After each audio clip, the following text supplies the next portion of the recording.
In this episode, we are going to share on social policy dialogue. We shall consider two major terms.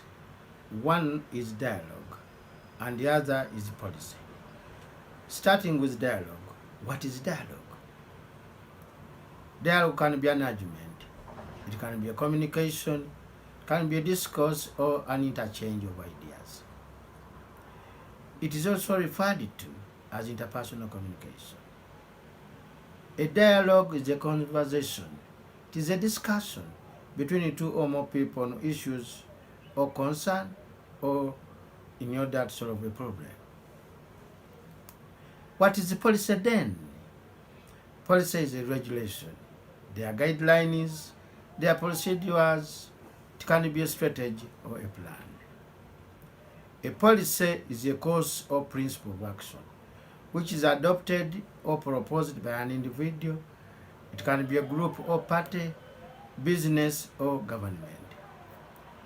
Policy, for emphasis, is a law, it is a regulation, it is a procedure or an administrative action with incentives or a voluntary practice of governments and other institutions. Based on the above, what is social dialogue?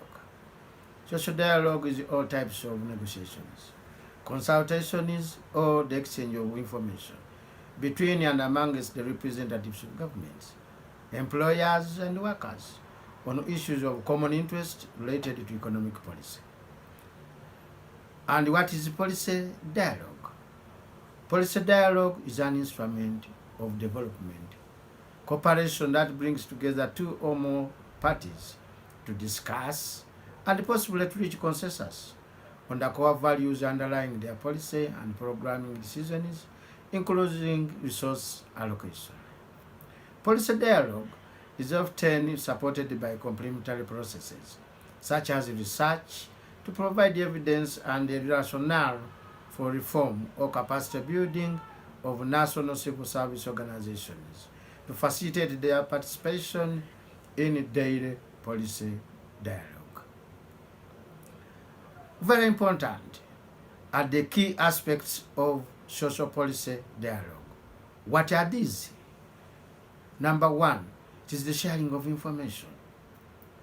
And information is a basic element of the social dialogue.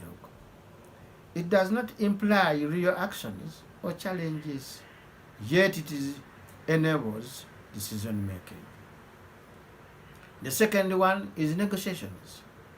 When we talk about negotiations, it is the engagement of parties by exchanging the view that can be produced in a more in-depth dialogue among the parties involved. For example, participants can engage in collective bargaining at the company, at national, regional, and local levels. Our last aspect is consultations. Consultations require the engagement of third parties by enabling an exchange of opinions on a certain challenge that leads to a more in-depth dialogue. And as a result of such engagement, a formal agreement can be reached among the participants. Therefore, when we talk about social policy dialogue, what is the main goal? The main goal of the teacher social policy dialogue is to enable discussion with teachers, education stakeholders, and community, and to build the consensus on the structures and the processes of the dialogue implementation. Social policy dialogue has also a purpose. What is the purpose? The purpose is to promote consensus building and democratic participation among the main stakeholders so as to reduce conflicts, advance industrial peace, boost productivity, and ensure labor protection. This constraint minimizes the need for labor inspection as a result of creating ownership among the parties over economic and social issues.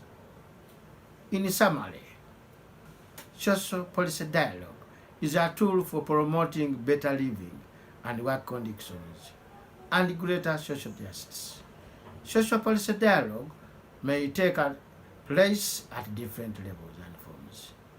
We shall be looking at this in the next episode. Thanks so much.